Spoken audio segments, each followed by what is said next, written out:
hello and welcome to finding out who's paying for my care as I get older. A Ruth's House Lunch and Learn exclusive.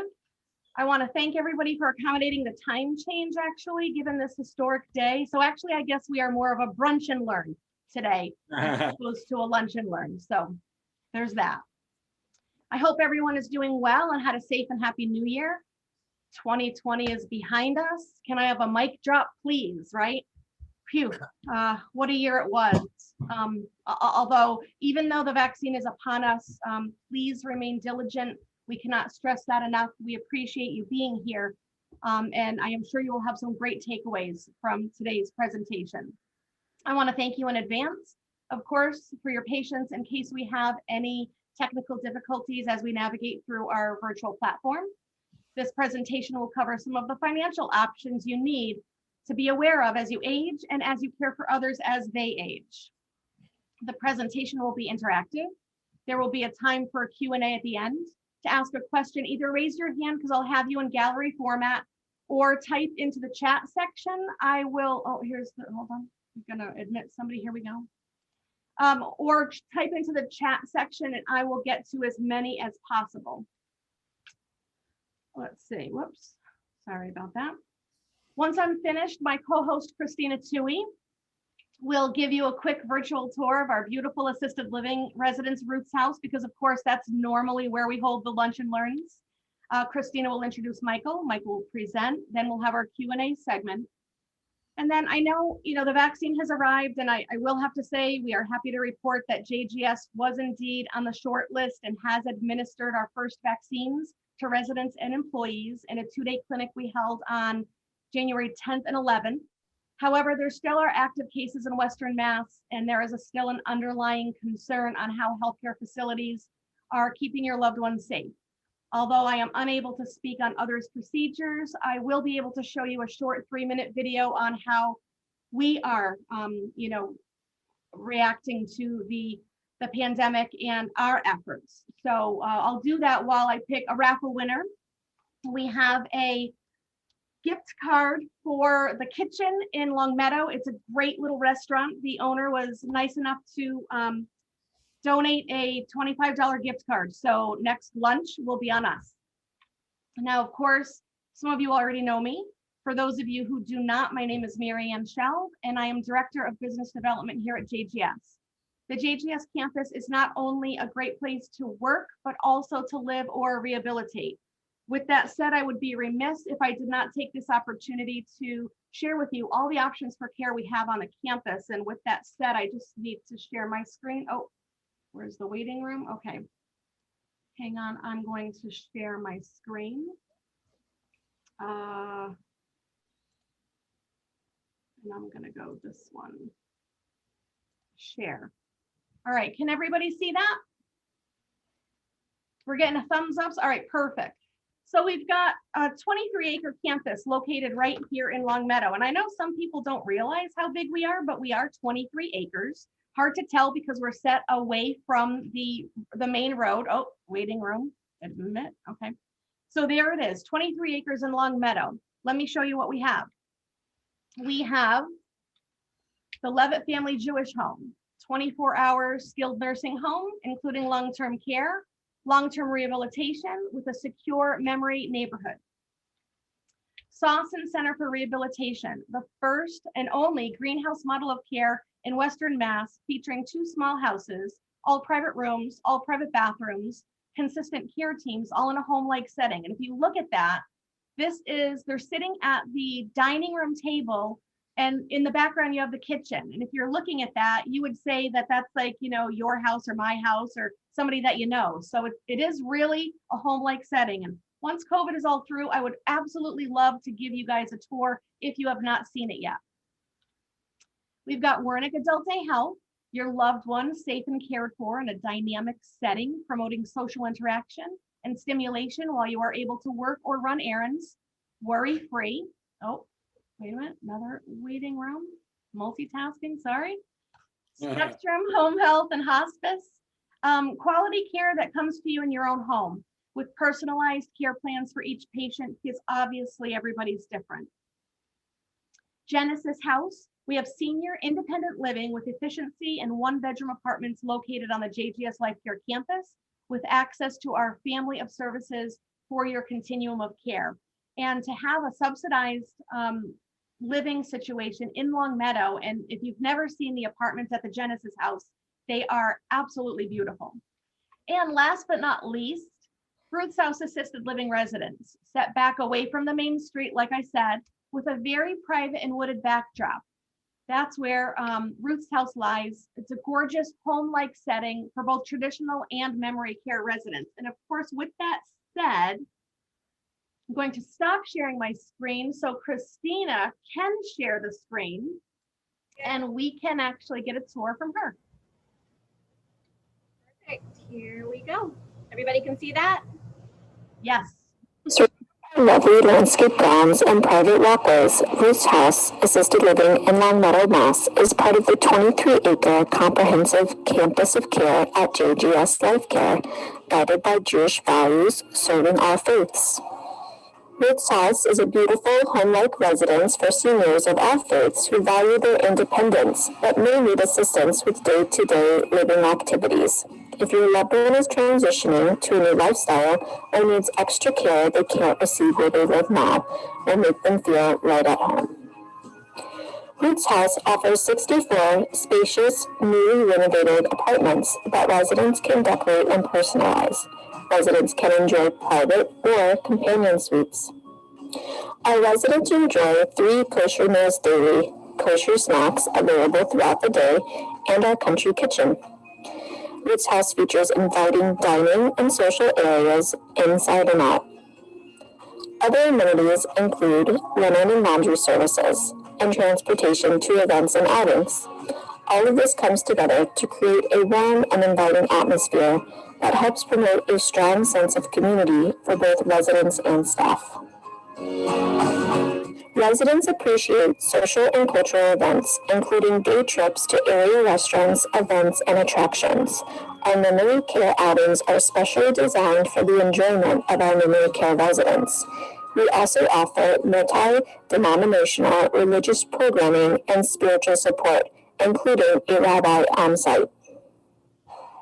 We believe independence is important, and our residents remain in charge of their own schedules. However, they can rest assured knowing our highly trained team is available 24 hours a day, 7 days a week to provide individualized care and assistance if needed. On-site nurses provide wellness programs and medication reminders. Primary care physician services are available on site, and a licensed nutritionist is available to discuss your dietary needs. The Garden neighborhood is a memory care secure neighborhood that has been designed to support the needs and perhaps more importantly the successes of each resident with early to mid-stage memory impairments and other dementia-related diseases.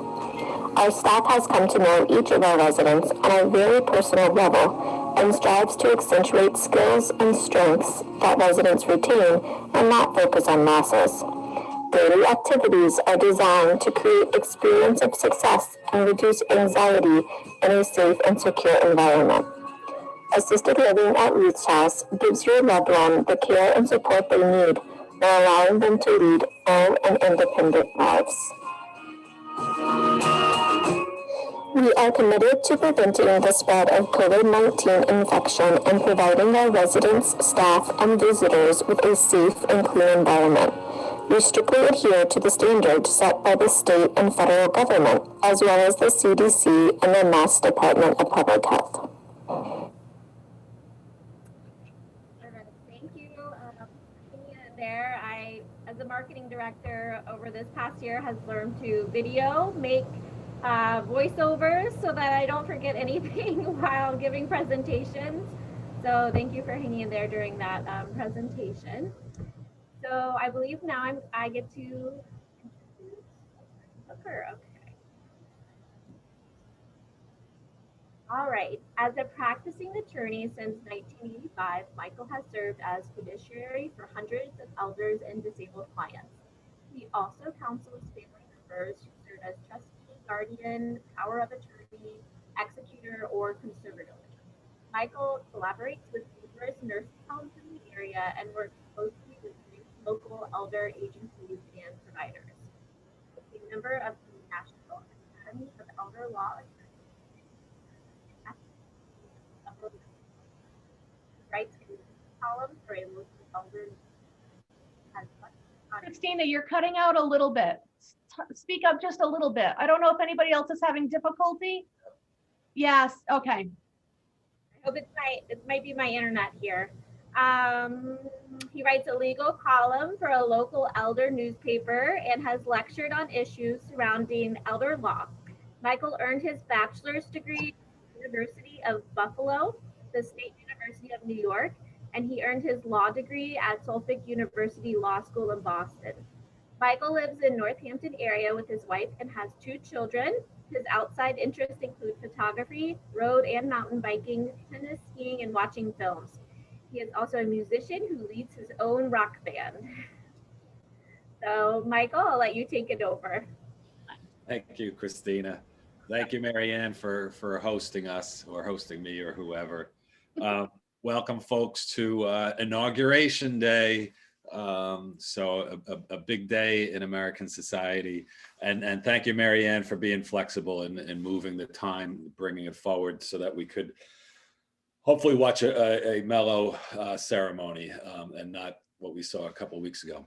So I'm going to talk for about an hour, or that's the target anyhow. This really, how do we pay for care as we age, could really be a whole day symposium or a whole week or a panel discussion of all sorts of people.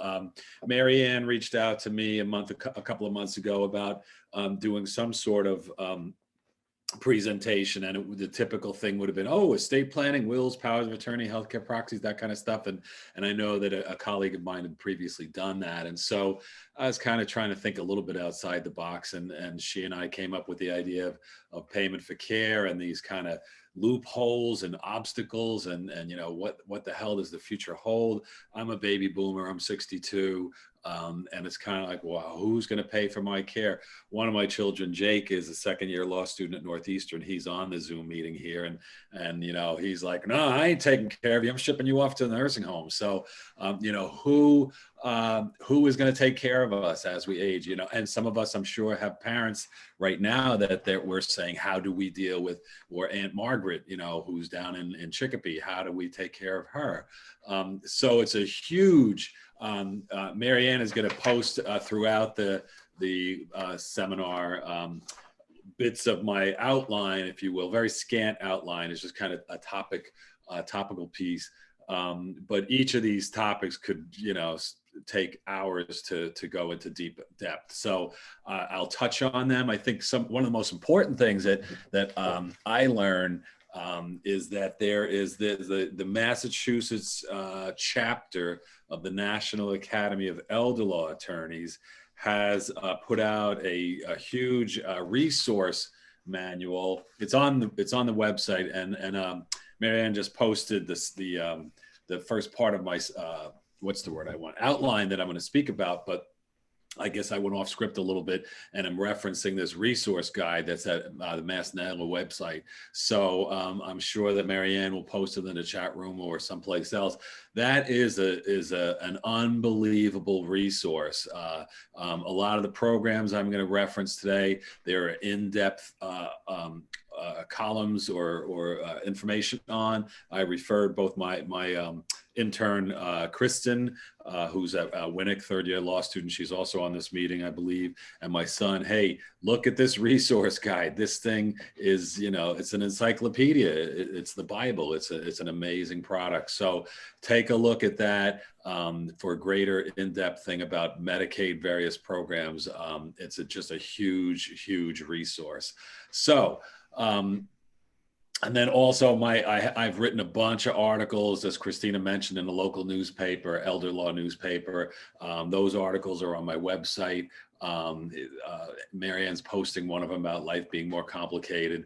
If you go to my website, you'll see I probably got 30 or 40 of them. And the one that's most on point today is who pays for long-term care, a hodgepodge It is really a mess about who pays for long-term care or care as we age. So how do I have the stats or the credibility to speak to this issue? Christina mentioned her audio was not working so great when she was saying it, but I've served as fiduciary for hundreds of people in my career, many of them in nursing homes, in community settings, group homes, what have you. And many times we just go, how do we pay for Agnes's care? You know, she's in a psych facility, but now she needs to move out to a group home, or she's in a rest home and it's falling apart and needs to go to assisted living, or she's in her home and she needs to go directly to a nursing home. So I became fiduciary for people starting about 25 years ago. And from that came to know Jill Tirati, who was director of social services at Northampton Nursing Home. And I just said so much of what I was doing is serving as a fiduciary. So basically I was serving as the son for all these people, the nephew from Schenectady. I'm like here to help Aunt Agnes get her placed. And so I realized so much of it was social work. So I hired Jill. I stole her away from Northampton Nursing Home 20 years ago. And then a few years after that, as my practice had continued to grow, I stole Estelle Staz away from Governor's Center in Westfield. She had also been at Northampton Nursing Home, and Estelle is a whiz at Medicaid. And Estelle got herself in a cover feature article in the New York Times 3 or 4 years ago about Medicaid. So that's how I know about payment for care. Most lawyers, you know, my son is at Northeastern. He's not finding a whole lot of law classes on how do you pay for care as we age. It's more of a, I guess I would say more of a health policy. I think like, you know, maybe like Boston University School of Public Health might have a class or two on it. But I've learned it from being in the trenches, I guess, and having my staff, you know, look at this program and that program, or Agnes falling into this situation or that situation. So the easy part about how do we pay for our care as we age is savings. You know, so okay, well that's a no-brainer. I pay for from my savings account. I don't need a lawyer to teach me how to do that. You know, I think one of the quirkier things I saw was that people are actually saving money more during this pandemic. I guess it's because nobody has any place to spend any money. But before that, I think we all pretty much know that Americans are not saving for retirement. You know, everybody's got the latest smartphone. People have nice cars. People are not squirreling away money. I have clients that I see, and you may see them in your businesses, where Aunt Agnes has the first dime she ever made. You know, she has $1.3 million and she lives in a funky little apartment in you know, West Springfield. And you're like, Agnes, spend some money. You know, I don't need to spend money. So, you know, that's sort of the Depression era generation that are you know, they live through tough times. So they're hold on to the money like that. You know, years ago, my son and I and my family were out at the beach down in St. John in the Virgin Islands. And my niece says, there's no cell phone and here, and there's fish in the water. You know, it's like, you know, Americans in the 21st century are so entitled. So who has enough money? Who's saving enough money for when they are old enough to be able to pay out of pocket for the kind of care that we need? Now, at my office, I have a baseball-sized paperweight of Waterford crystal that I use as my non-functioning crystal ball. My mom gave it for me. She was of Irish heritage, and so she gave me this paperweight, which I use as a crystal ball. That doesn't work. I don't know what the future holds.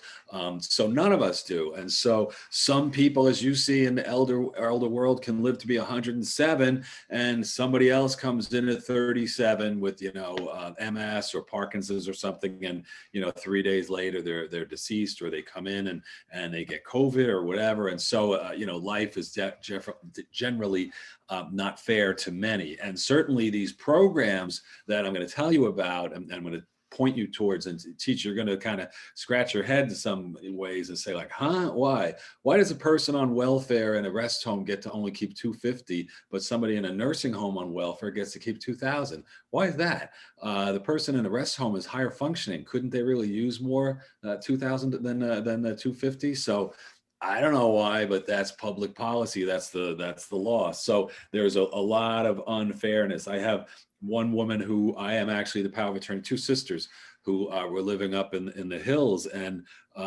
one of them needed a lot of care. And so we said, well, let's try to get the Frail Elder Waiver Program, which I'll get to in a few minutes. And she had too much income. So she had a nice pension from being a teacher, but that pension disqualified her from a frail elder waiver program that would have allowed people to come into her home and keep her home where she could age in her home. And instead, excuse me, instead, Jill had to help get her admitted to a nursing home during COVID and the testing and all that nonsense. And she had to be separated from her sister. Now, if she didn't earn that 4,000 pension, if she was just, had never worked in her life or only got maybe Social Security $900, we could have got her on the frail elder waiver, and she could have remained in her home and brought in care, and the sisters could have stayed together. And instead, they were torn apart after being together for 40 or 50 years. So a really tough case. I think, to me, that really hit home bad about the unfairness of some of the systems. And you can't waive off income. She can't just say, hey, you know what, stop that pension. And the government programs don't let you do that. So savings. I guess, I don't know, I've never done a hand raising, but how many people think they have saved enough money to take care of themselves by paying privately out of pocket as they age?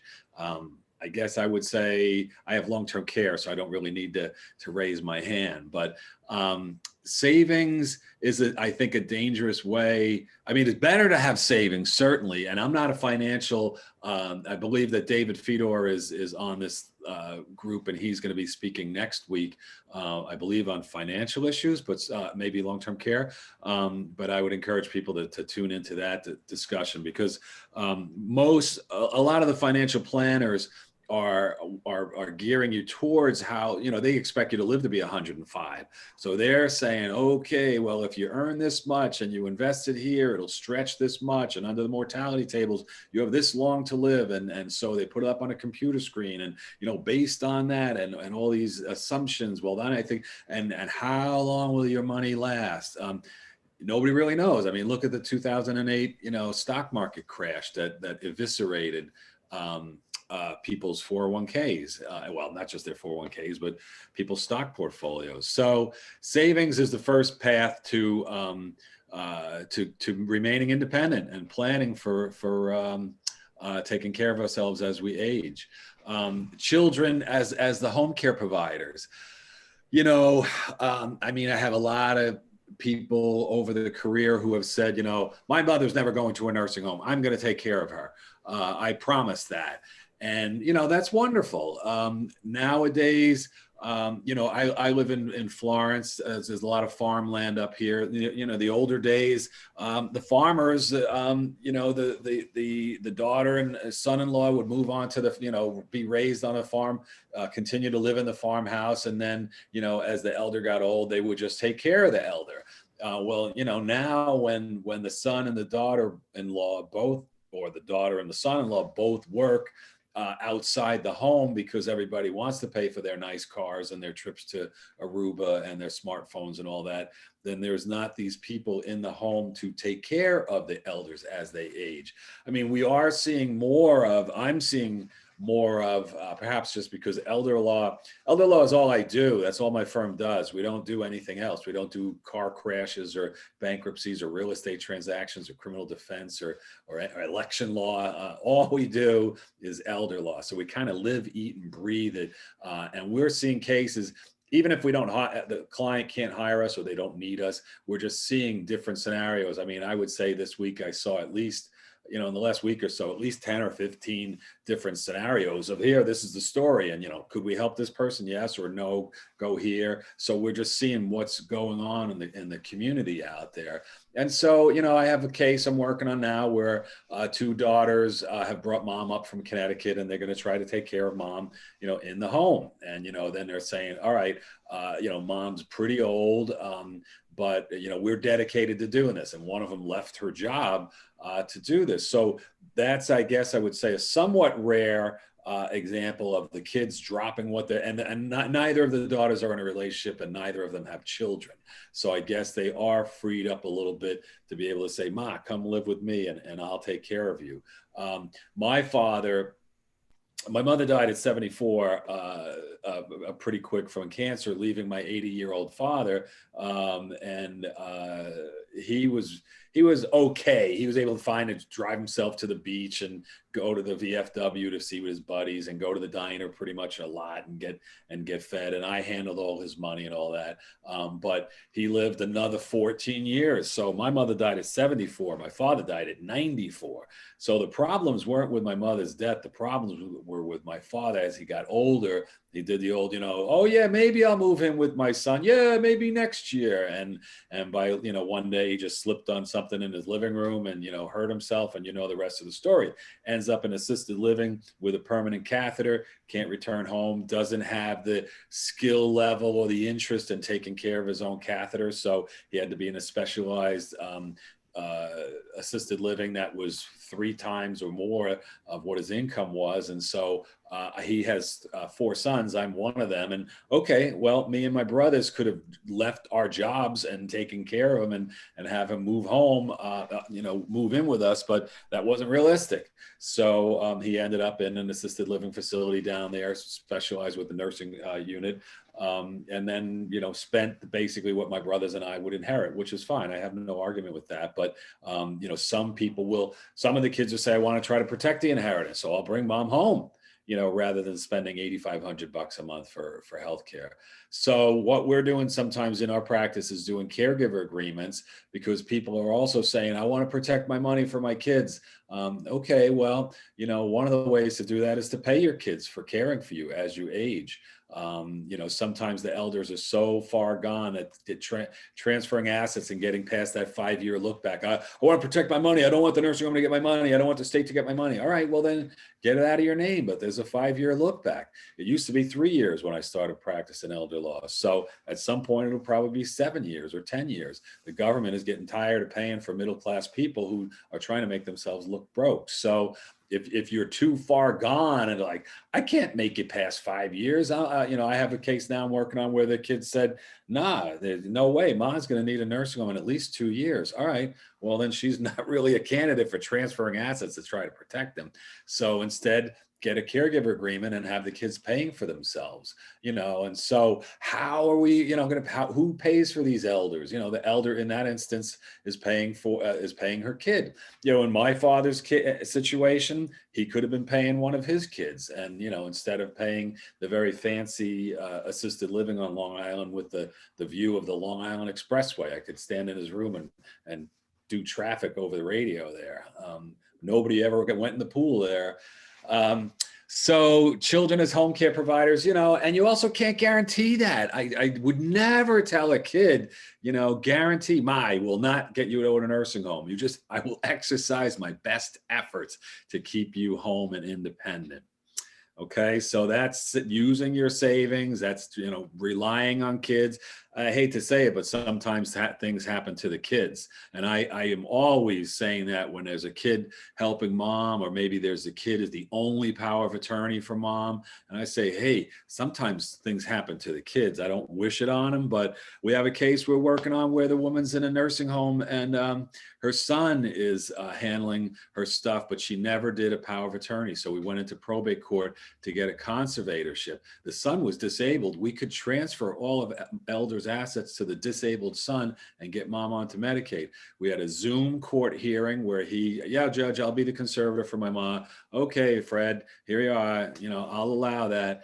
Week later, Fred's in the nursing home. He had a neurological event and he's toast. Basically, he's not coming back. He can't walk, and so he is not going to be his mother's conservator, and his nephew had to step in as his power of attorney. Fortunately, my son had dogged this guy, saying, "You need to do your own power of attorney, so we don't have a situation like your mother has." And sure enough, Jake eventually convinced this guy to do it.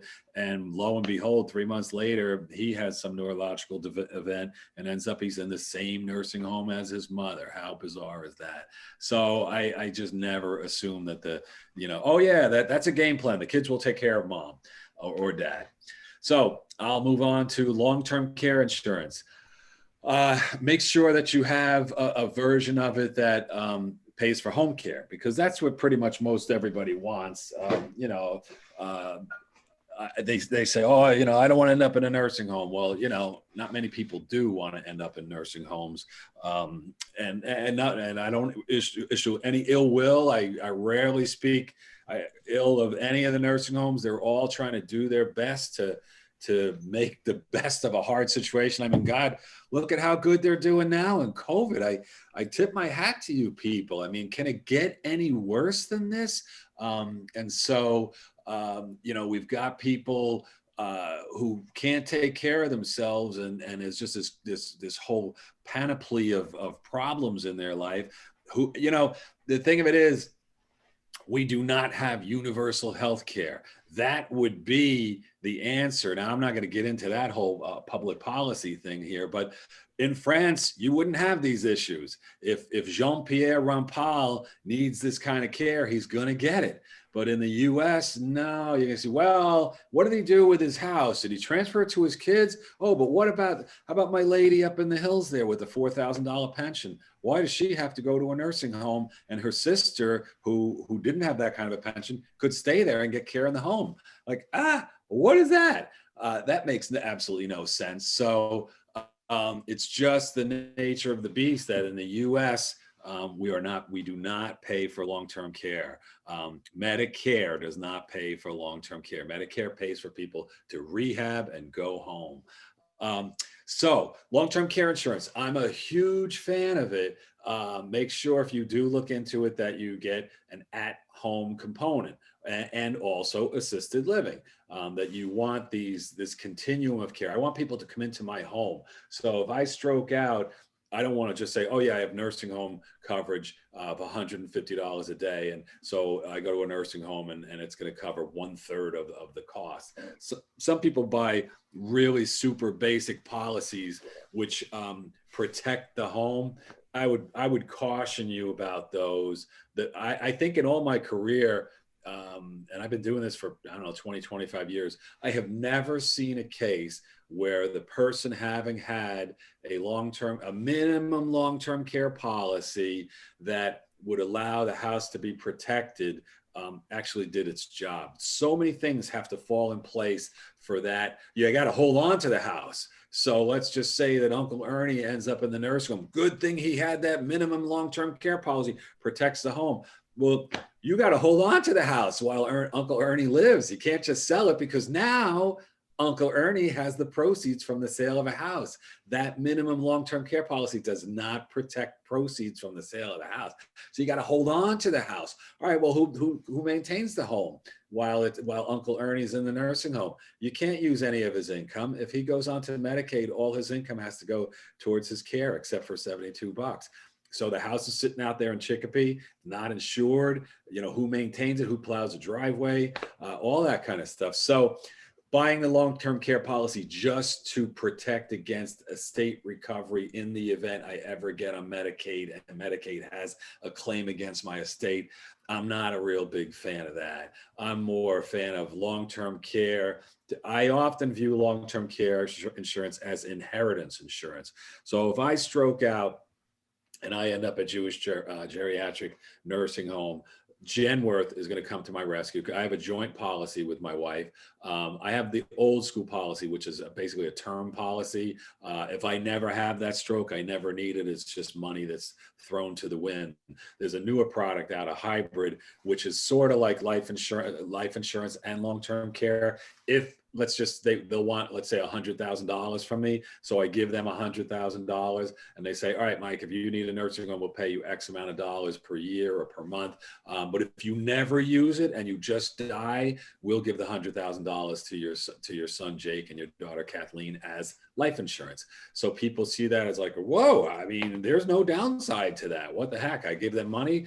They hold on to it, they use it, they invest it, they buy whatever in the world out there. And then 37 years later, when I die, what would I be, 99, Jake gets $100,000, you know, okay. But that's not what my long-term is. Mine is more like life insurance term, where I'm just paying $9,000 a year for a joint policy with my wife. And if we never need nursing home placement or never need care in the home, it's just money that's gone down the drain. But it affords me some peace of mind that if I do have that kind of event, someone else is going to come to the rescue. And it enhances the possibility that Jake and his sister will inherit the money that my wife and I have accumulated in our savings in our house and whatever. So I'm a big fan of long-term care insurance. It can be expensive, certainly the older you are, the more expensive it is. And so, I had one woman come in who was 64 years old, maybe 62. She had bought it. Her husband was like maybe in the later 60s, but she really didn't have the money to pay the premiums. And she kind of was saying, I would really like to travel around Europe. And I thought, wait a second, if your husband has a stroke at 70 years old, he was overweight, not so healthy, you as the spouse get to keep a home and up to $128,000. They only had like $60,000 in savings. I said, if your husband has a stroke and ends up in a nursing home, I'll get him on Medicaid. Why do you need long-term care insurance? Long-term care insurance is not for people who are indigent. Medicaid covers people who are indigent.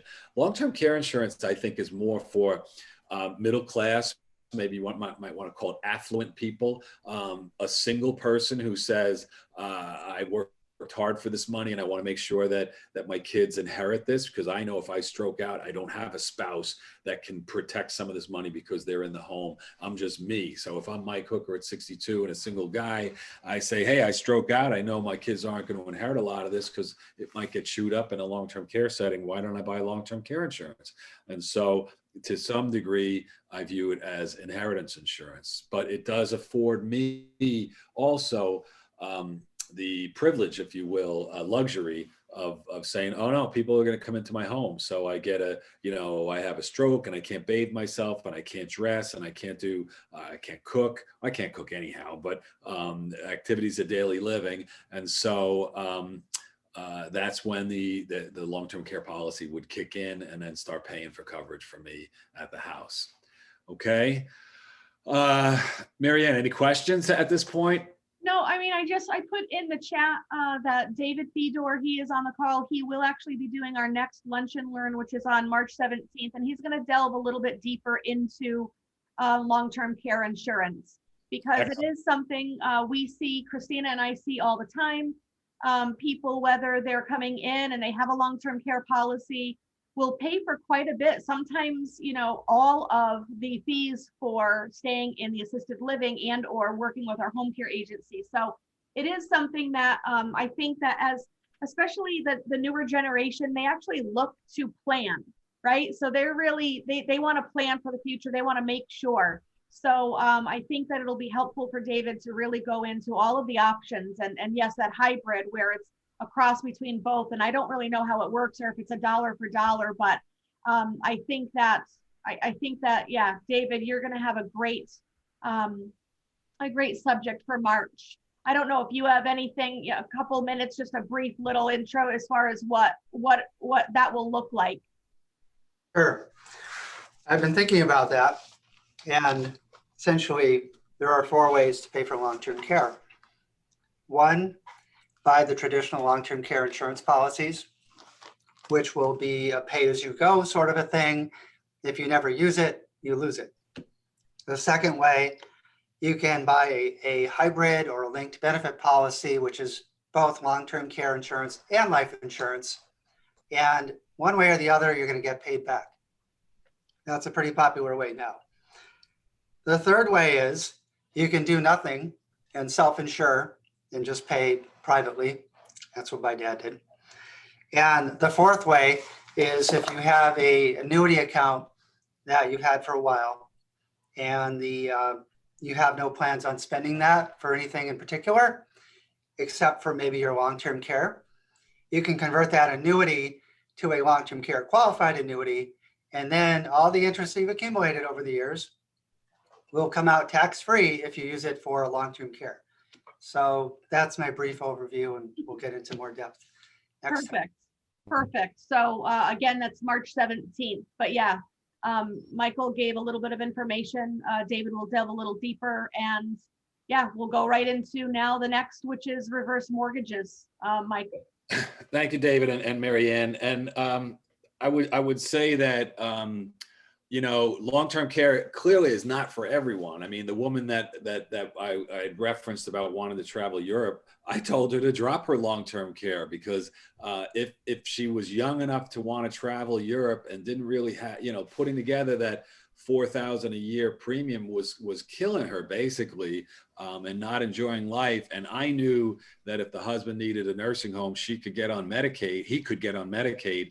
Then what the heck? What does she need long-term care for? So she was happy to hear that. So, and I think to kind of piggyback on a Mary Ann's statement, which is the generation, the younger generation, the idea that basically what is happening is our government has been broke for years. When I started talking about this stuff, it was like 20 trillion, and now who knows how much, I mean, gazillions of trillions, and printing out money, and they're getting tired of the middle class. You know, we're not really moving towards universal health care for the elderly. I think the movement actually is towards the movement actually is towards making people self-sufficient, and just like the movement away from pensions, where who the hell has a pension anymore, not unless you work for a municipality or the state or something like that.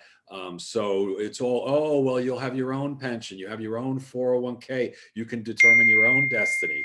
And that's what they're saying about providing for healthcare, is provide for your own destiny. Don't try to look for a handout from the government to pay for your care. So, you know, unless the radical left, who have just you know, commandeered the White House and Congress, are going to move us to, and I say that tongue in cheek, that's not going to happen. I think that the way, and Medicaid is a joint federal state program. Medicare is just federal health insurance.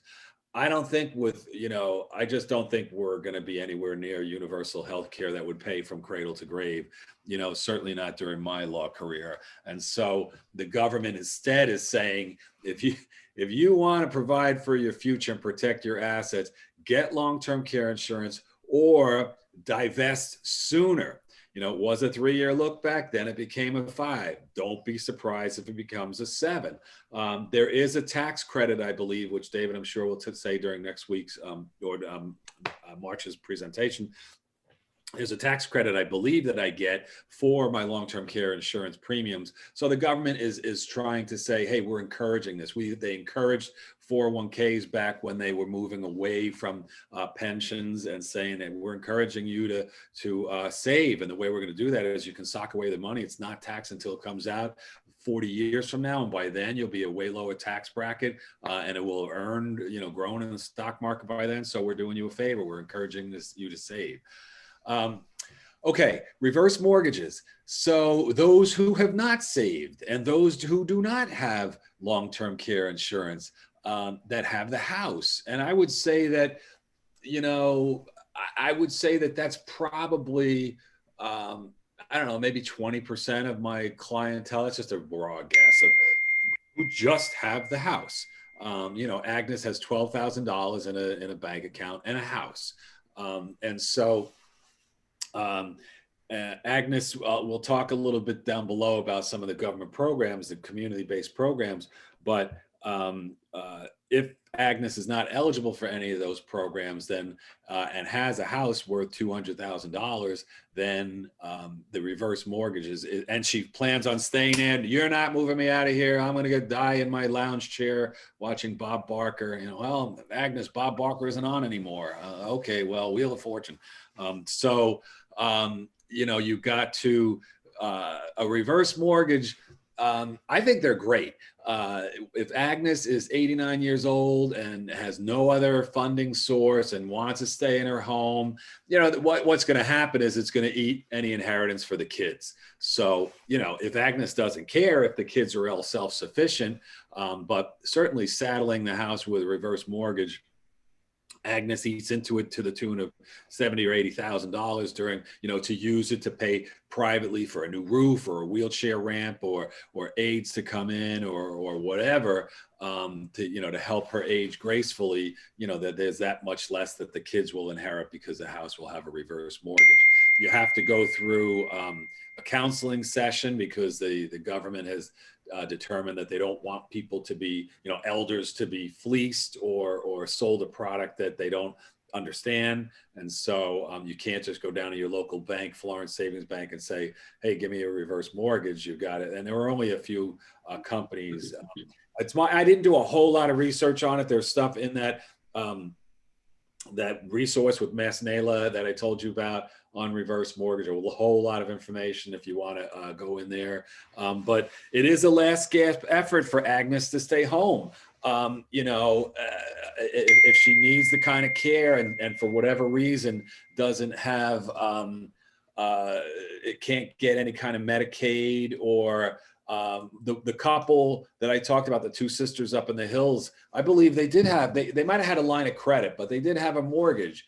But I think they had pretty much tapped out on that. So I think it's a great idea for people who have a house, to say like, okay, I don't have any other assets. I don't have a great income, but I want to stay here. Okay, well then get a reverse mortgage. It's my understanding that they are a bit more expensive in terms of fees. But there's nothing ventured, nothing gained, or there's no free lunch. So if Agnes wants to stay in her house, or Agnes and Fred, they have no other resources. The kids can't pony up any money or anything like that.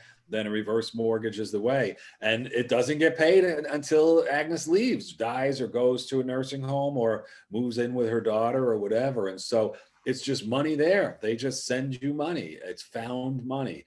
So to me, to a large degree, it's a no-brainer. If you don't have other money and you have a house, so that's enough reason, I think, to say, well, because I think during the housing crisis of 2008, people learned after that maybe not everybody is made up for housing, to be a homeowner.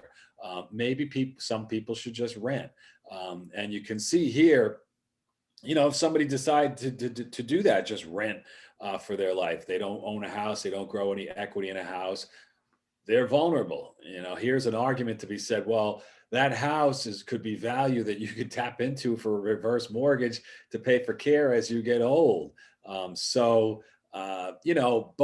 if someone was just to pay rent, never own a house, and live basically on the edge of society, maybe not do a lot in savings, they'll get their care paid for by Medicaid, but they won't have the ability to determine their destiny. One of my buddies, when I first moved to town here, had way more PhDs, I think, than the whole all of the UMass campus. He had like 2 or 3 PhDs at like 55 years old. He was still just going to school at 55 years old and working the system and calling me from Puerto Rico. Hey, hooker, you should come down here, man. The beach is great. And I'm like, I'm sitting at my desk, trying to earn a living to raise my 2 kids and to fund my 401k and whatever.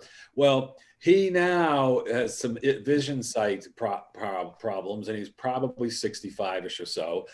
And he's going to be, he didn't pay into the system very long because he didn't work. He was always scamming the system and, being a student forever and getting yet another PhD and doing some marginal job and getting food stamps and, fuel assistance. Well, when he falls apart, he's not going to be able to say, I want to stay in my home. I'm going to call Genworth and get the long-term care. They're going to send over an agency that, I'm going to build a ramp out front and, the stuff that I'm going to be able to do because I was that squirrel that was putting the nuts away and working rather than, going off to the beach and not really paying into the system, so those who have expended the effort, the long-term care insurance was the last insurance I bought because I had been, I have office insurance, malpractice insurance, car insurance, homeowners insurance, short-term disability insurance, long-term disability insurance, life insurance,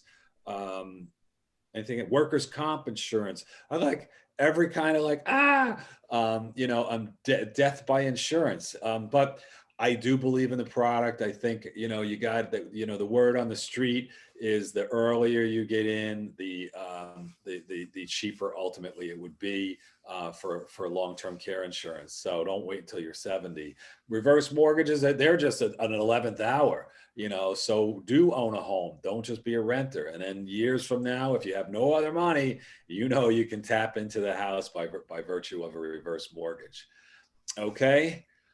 So now we're going to turn to government programs. As I say, Medicare is not the solution.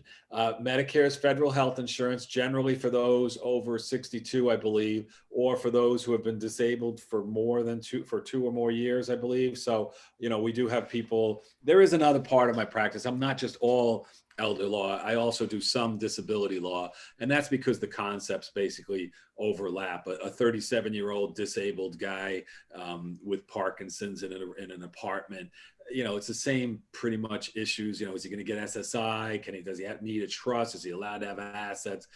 You know, what does he get for, you know, housing? So a lot of the concepts overlap. So we do some disability law. So there are folks that have Medicare that are actually younger than 62, but generally it's for the older crowd, I guess. So what Medicare pays for doctor visits, medicines, when you have that Part D, pays for hospitalizations. Most folks have to have that secondary insurance, or you should have the secondary. People who are broken on Medicare have Medicaid as their secondary insurance, Mass Health. So Medicare pays, so you break your hip and go to the doctor and the hospital and get your hip fixed. Medicare pays for that, and then they pay 80%. Well, then if you're on Mass Health, Mass Health pays for the other 20%. And then if you're discharged to a rehab facility after having stayed for 3 days in the hospital, then Medicare pays for you to rehab and go home. So Medicare is paying for medical procedures, for hospitalizations, psych hospitalizations too, and for rehabilitation. And then they'll pay for people to come into the home after you're discharged home. They may send a visiting nurse, occupational therapist, speech therapist, physical therapist. But they're not going to send people to take care of you for the rest of your life. Medicare does not pay for long-term custodial care in any setting, nursing home, assisted living, independent living, rest home, whatever. Medicare is not the answer. Medicare is the answer for short-term medical procedures, hospital visits, doctor visits, medications under a prescription plan, but it's not the answer so the title to the seminar here, how to pay for care. I guess I should have probably put long-term care or something in there, you know, because Medicare does pay for your care. But really, when we're talking about care, we're really talking about custodial care, you know, care in the home on a long-term basis. When I can't get out to the supermarket and I'm 91 years old and I don't want to go to a nursing home, you know, who's going to pay for my care? So Medicare is not the answer. Mass Health, also known as Medicaid, is a joint federal state program. So there are variations. In Vermont, I learned recently that someone that goes into a nursing home is still allowed to keep their home, even though they're not in it. Not the case in Massachusetts. If I end up in a nursing home and I try to get on Medicaid and I have my house in the community, it's got to be put up for sale. So we use in our trade here in Massachusetts, we sometimes use things called Medicaid allowable annuities to convert excess assets when I have a spousal situation and I could get the spouse on a Medicaid, but there's too much assets. I get the community spouse, the one in the house, to buy an annuity with some of that excess money and converts it into income, and they get to keep the income, and I can get the spouse in the nursing home on Medicaid through a Medicaid allowable annuity. It's a trick, if you will. It's a loophole. It's a strategy. You can't do that 3 miles south of Jewish Geriatric Services. Connecticut will not allow those annuities. So there are variations between the Medicaid programs. So Mass Health, also known as Medicaid, is a joint federal state program with variations between the jurisdictions. The biggest, so if we're talking about care in the home, because I'll tell you, paying for the nursing home really is the easiest part of, if I was to teach a course on this, I think people would soon learn that understanding nursing homes is the easiest piece, because basically if you're single, you're only allowed to have $2,000. And if you're a married couple, then the spouse in the home keeps 128,000 and a house and a car and a couple of burial contracts. And it's very clear about what they can own. A single person can only have $2,000. Somebody that's married, the spouse in the community can have those assets I just described. Very clear cut about, oh, Agnes is in the nursing home. All right, I know what she, it's sort of like intro to payment for long-term care. Nursing homes would be the easy part to understand.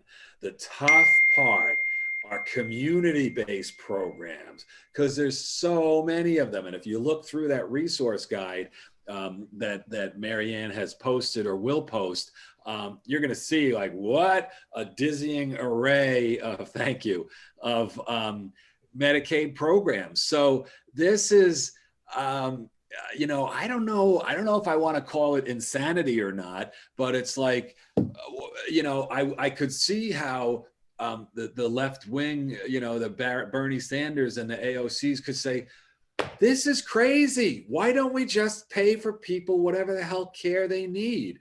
I had one guy in the office who was living in Canada, and he says, I was dealing with his parents, and he came down for the family meeting, and he said, his wife said, this wouldn't happen in Canada. Aunt Martha would be taken care of in Canada.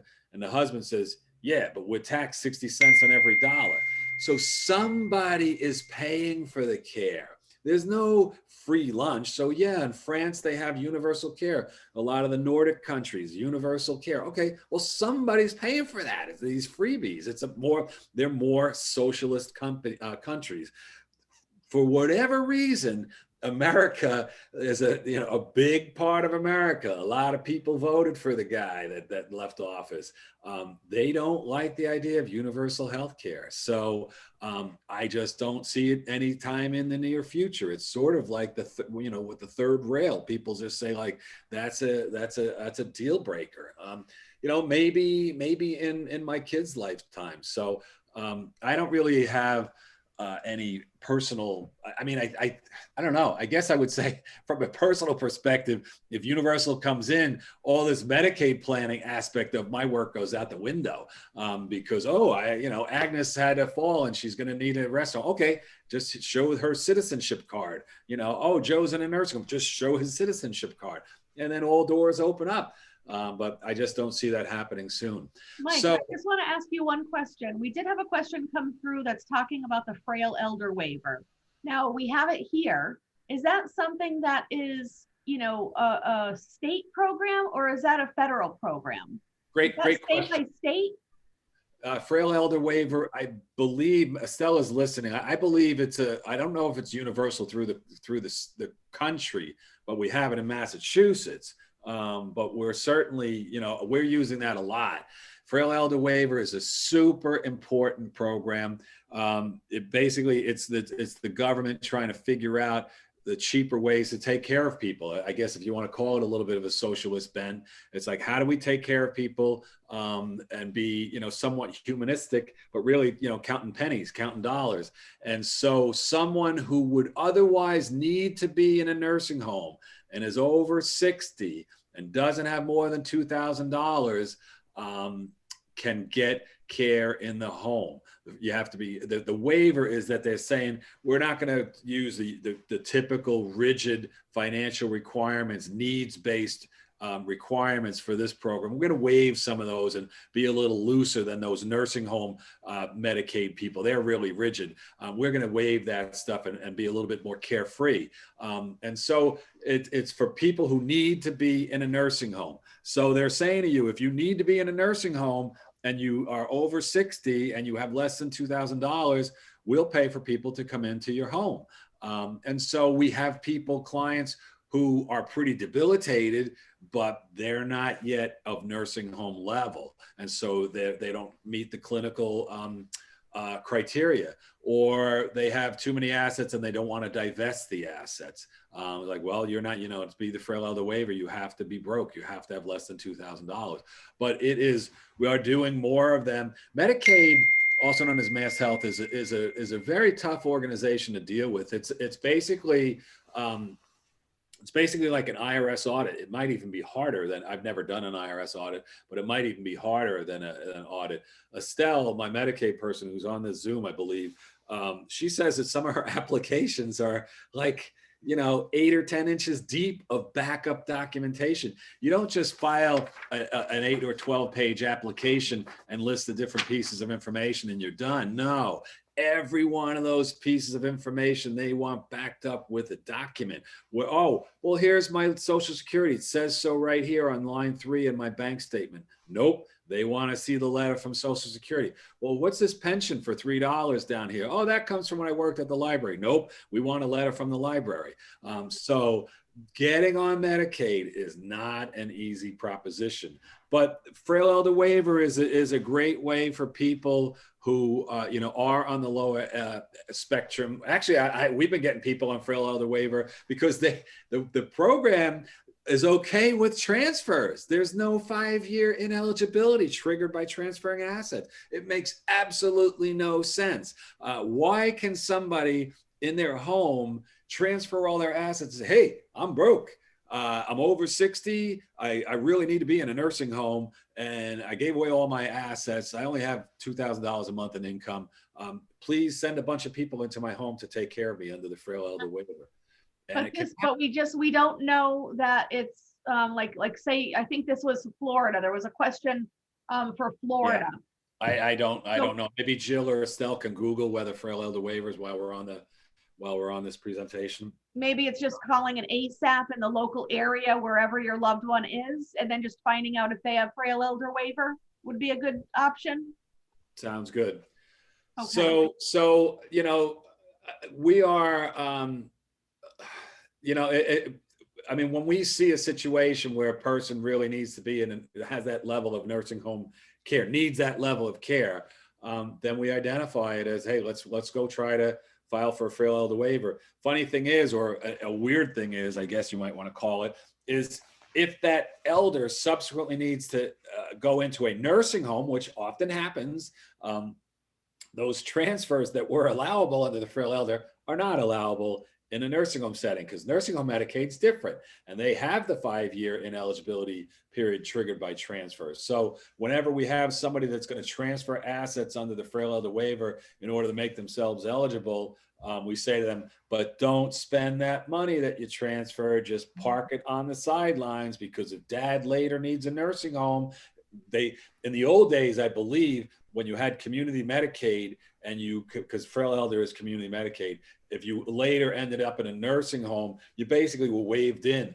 Oh, you have Medicaid already? Come on in and we'll put you on long-term Medicaid. Not anymore. Now it's a whole new ball game. Now they say, no, you need to fill out the long-term care Medicaid.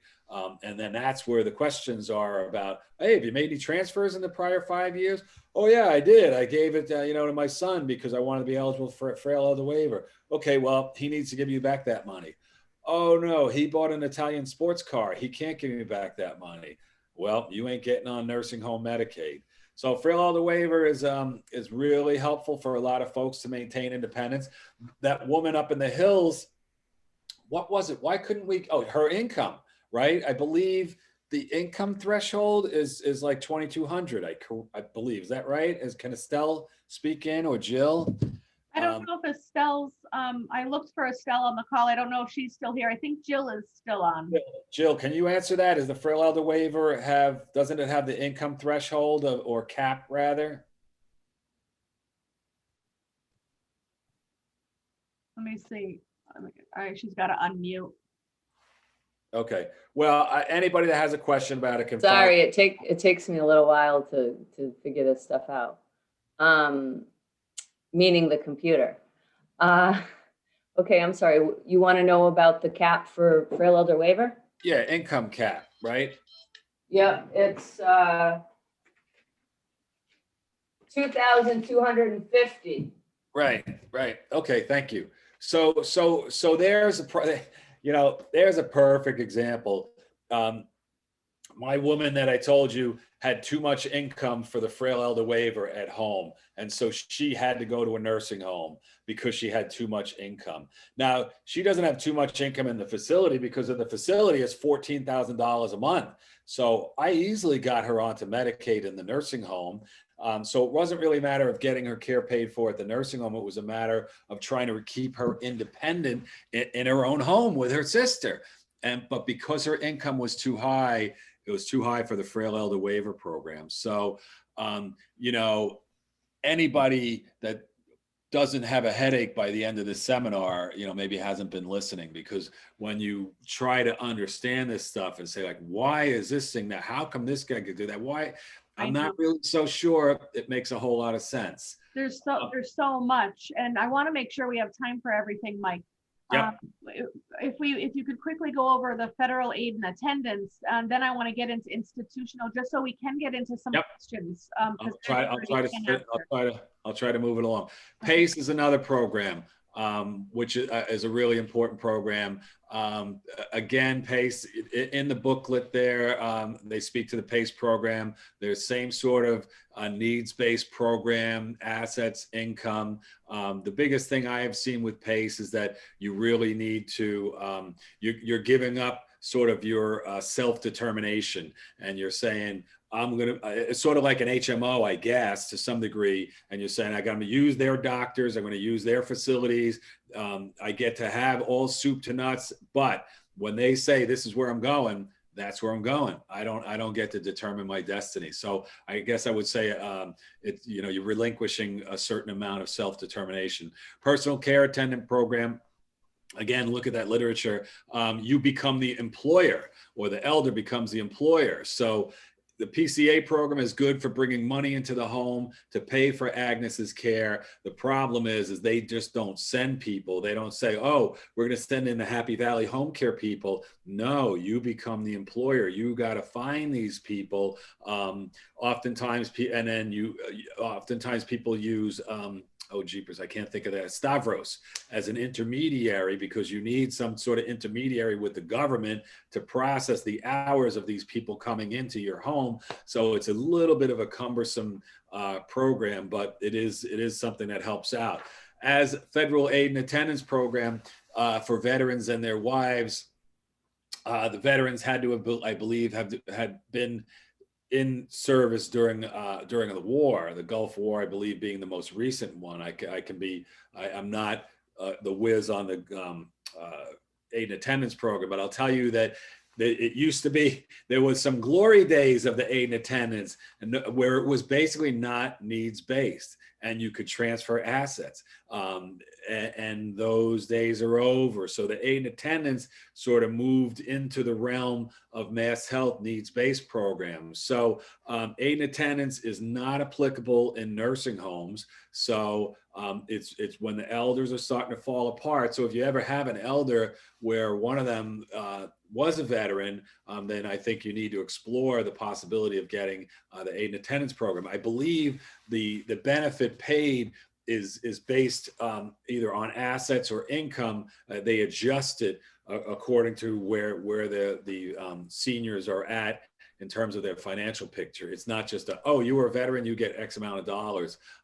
So it's a program. I think it's worth while. I think if you're trying to figure out ways to help elders, sometimes you have to pick your battles and say, how much will I really get out of this program? How much? When my father was down in New York, ended up in assisted living. I didn't know whether he was going to be in a nursing home, so I hired a New York lawyer, elder law attorney, and they said, "Oh, we'll do elder in the aid and attendance," because my father was in World War II in the Pacific, and I'm like, I don't know, and I had paid them like I don't know $8,000 or $10,000, and I'm like, all right, go check it out. Well, my father lived for like what, I don't know, like 5 or 6 years. He got like $30,000 or $40,000 from it, so it paid off. So sometimes. So one thing I do want to say, that sometimes when people are with us, when we're talking to them at the assisted living level, and they're looking to potentially get onto a pay down later, so they only come in maybe 2 years worth, and then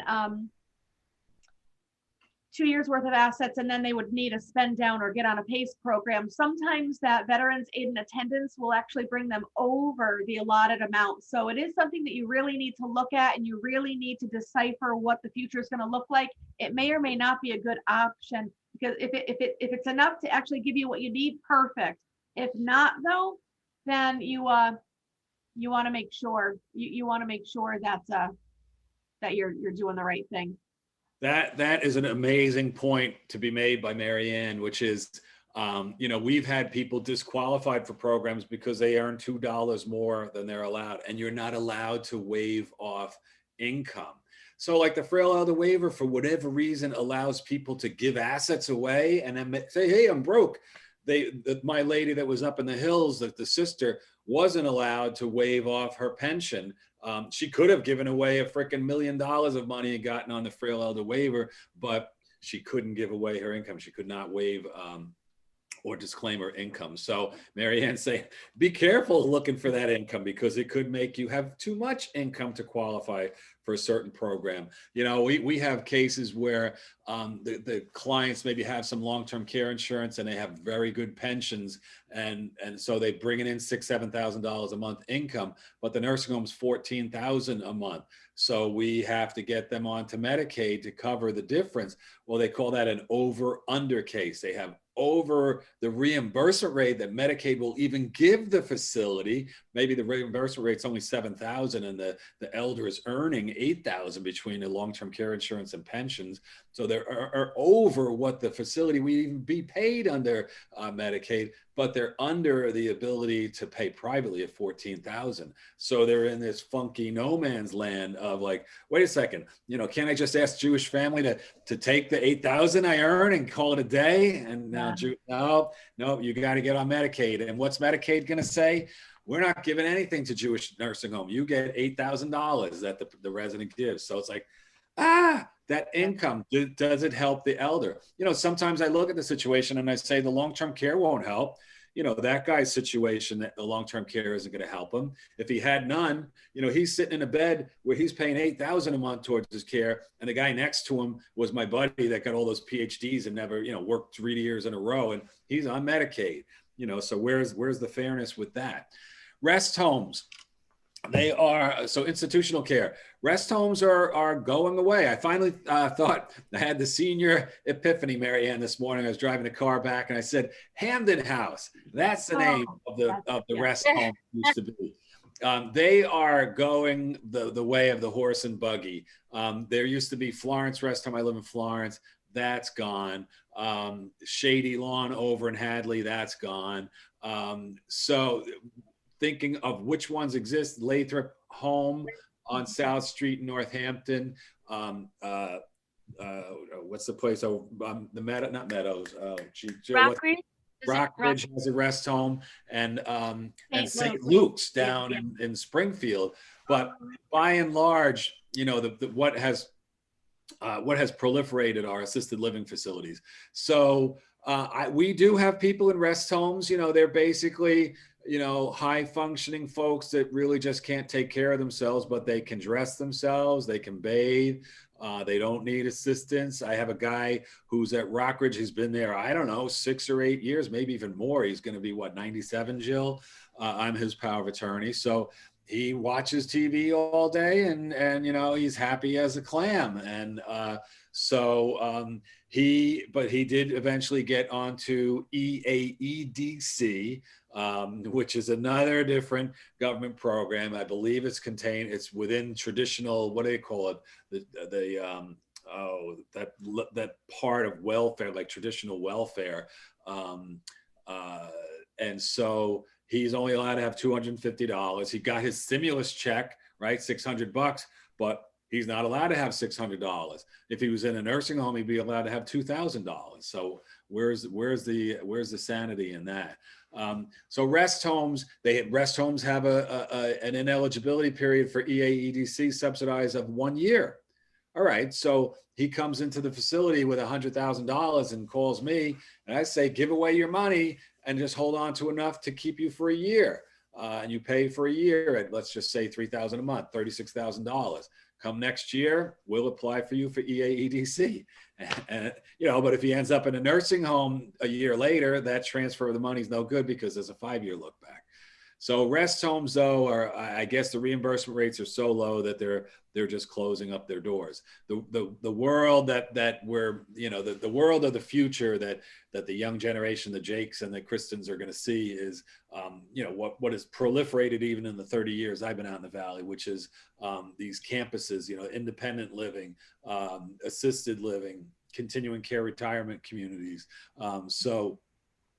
Armsbrook in West, was it West Hampton or Westfield? Westfield, Armbrook Village. Armbrook Village, and Arbors Chicopee, Arbors Amherst, Arbors, you know, Glen Meadow, the Reserve, Bluebird Estates. It's like all over the place. Like, well, where do these people go in the old days? You know, either they died, medicine is keeping them alive longer, or the kids took care of them, or they were in sleepy little rest homes. But, you know, not nowadays. Now they're where my father was, fancy, you know, white linen table and a velvet sash across the dining room table at $8,500 a month. So the programs that will help you there are aid and attendance if you at an assisted living or independent living, and your long-term care policy could cover some of that.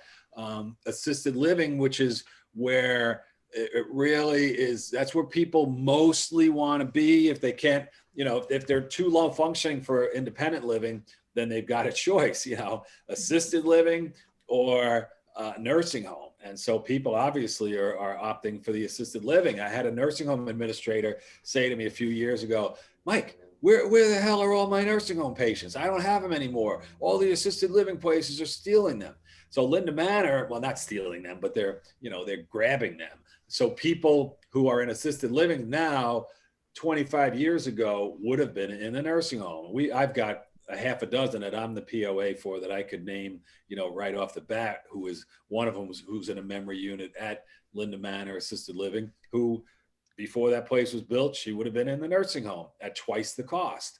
And so that's really where the activity is. It's all these assisted living facilities.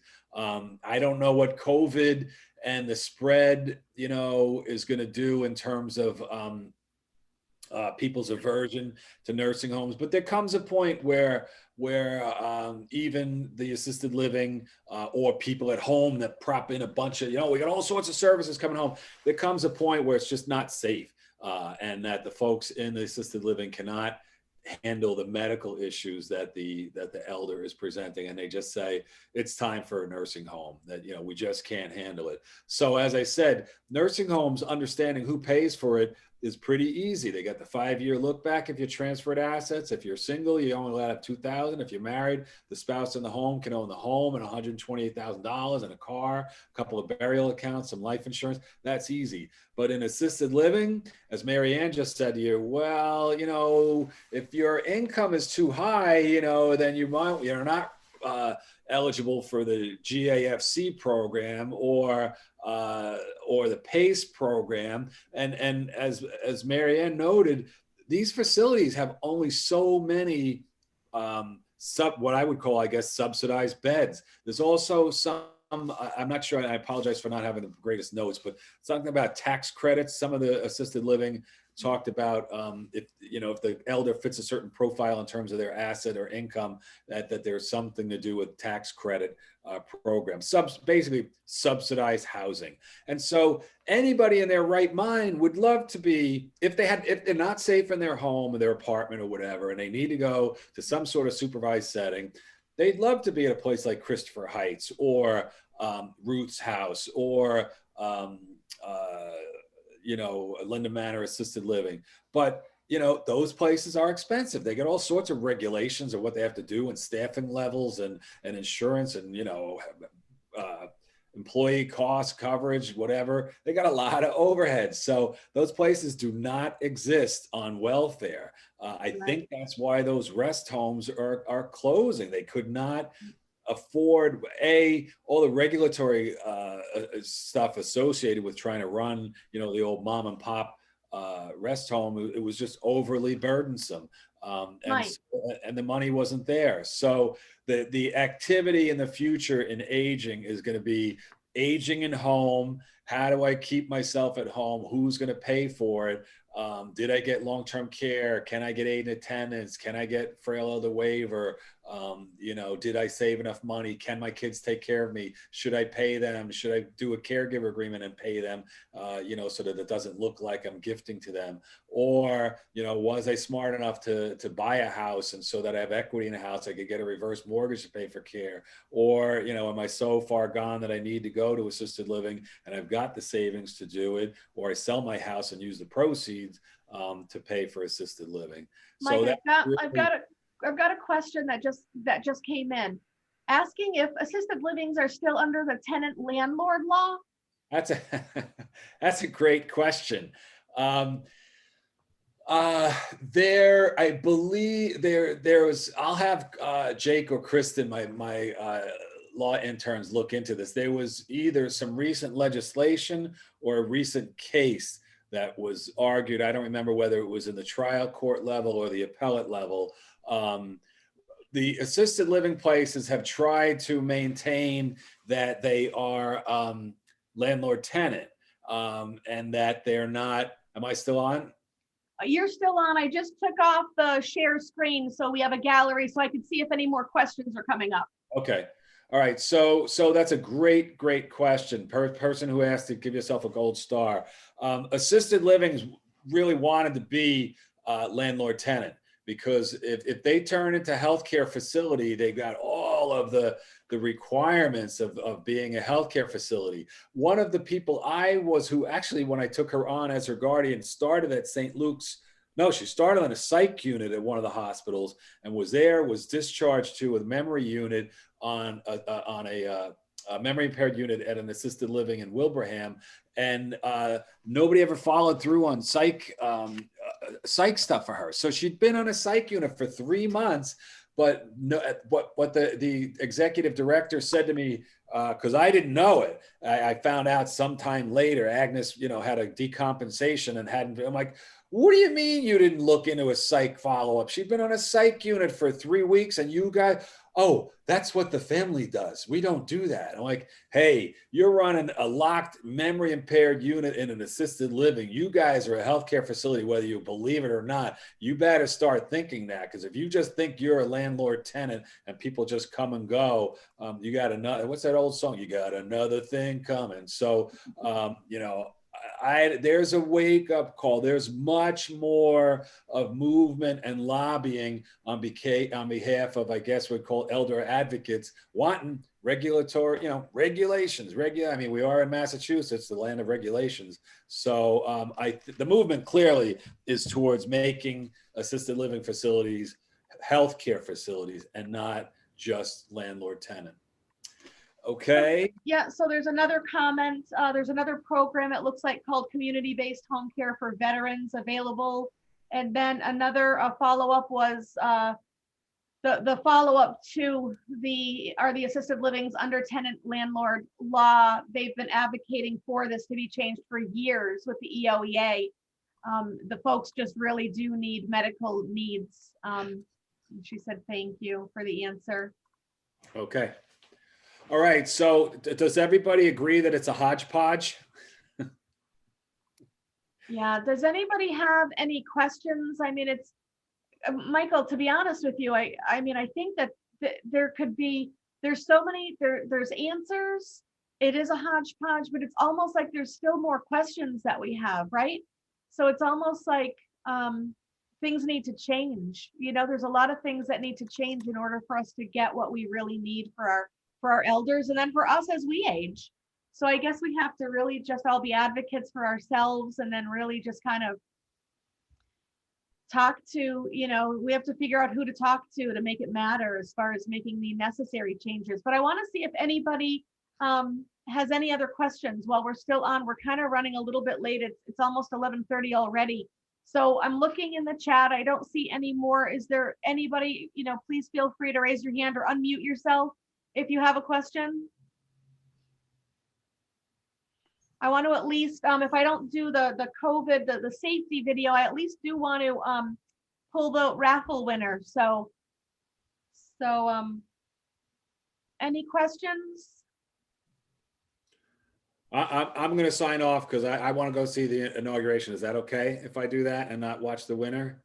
Of course, no 'Cause- problem. Michael, thank you so much. It was chock full of really good information. Christina, you had a question? I was just saying thank you, Michael. Okay. Yeah, so I've given them your information. If by chance they have direct questions for you, I'll make sure I put that in the chat before we end, so people have that. Thank you, folks. Michael, thank you. Marianne. Thank you. All right, no problem. All right, guys, and let me just, I'm gonna do a share screen again real quick. Share screen here.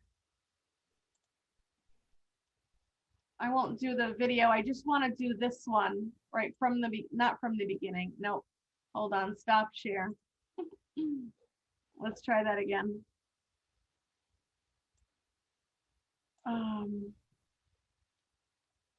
Hold on.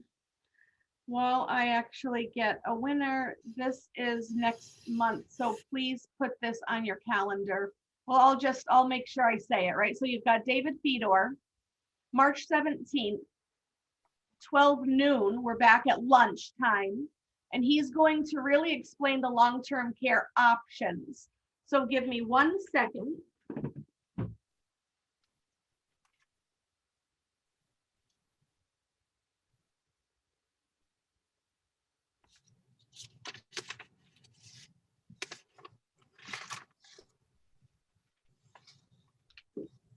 Okay, hold on. And we have a Karen Buscemi. Is she still on the call? A Karen Buscemi?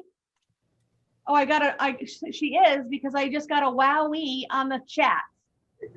So apparently she is still on the call.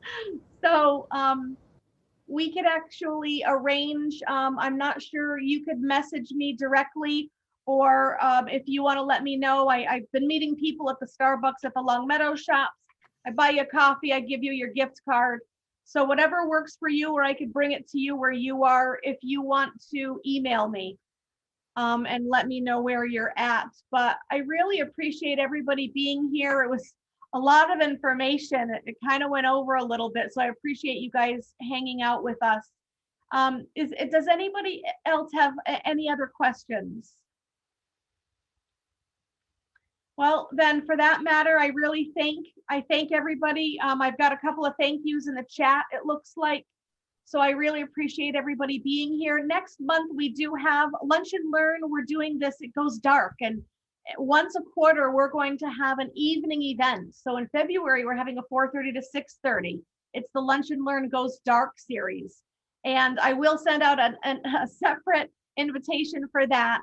But the Lunch and Learn itself, the next one will be March 17th, David Fedor explaining long-term care insurance, which is another thing that's really confusing as well. So, all right, I've got a couple more thank yous, but I guess that's it. I want to wish everybody well. Hopefully everybody has a safe day. Stay well, and I hope to see you on the next call. Bye, everybody. Be well.